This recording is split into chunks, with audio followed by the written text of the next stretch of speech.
हो कोइल कैसे भूली लाई खेला सैया बाहर कैसे रहिला अकेला सैया बाहर कैसे रहिला अकेला सैया बेरी बेरी चुमली गलिया हो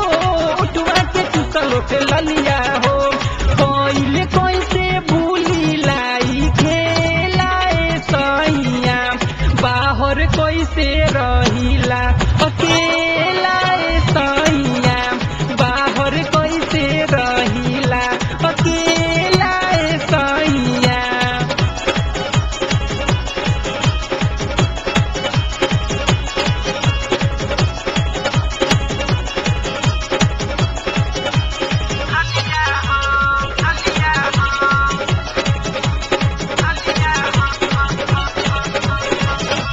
हवा तो दिनो रात करीला रौराए के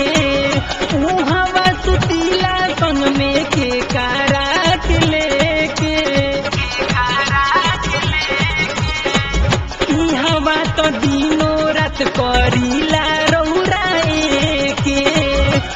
हवा सुतीला संग में के काराट लेके बोलोरो यस जवानी कैनी ठेला सैया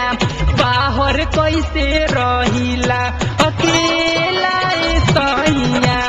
बाहर कैसे रहिला अकेला सैया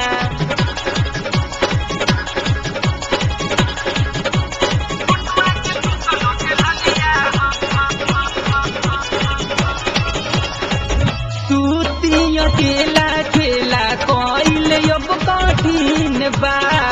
हरदम बुझिला ऊँची पेरानी मशीन बा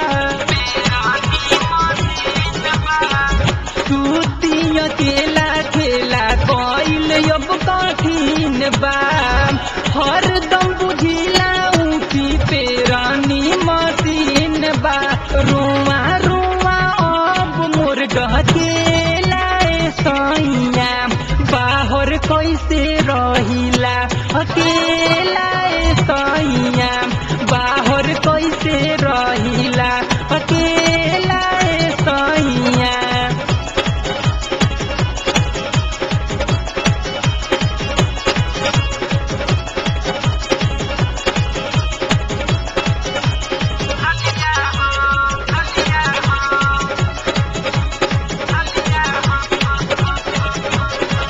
बिनय बिसवासी पिया बात बाई रात के देवराय रून फैला दी बात के बिनय बिसवासी पिया बात बाई रात के देवराय रून फैला दी बात के जुमा सुन के कहती है झमेला सैया बाहर कैसे रहिला अकेला सैया बाहर कैसे रहिला अकेला सैया बेरी बेरी चुमली गलिया हो उठवा के चुसल उठ ललिया हो बेरी बेरी चुमली गलिया हो उठवा के चुसल उठ ललिया हो कोइल कैसे भूली लाई खेला सैया बाहर कैसे रहिला अकेला सैया बाहर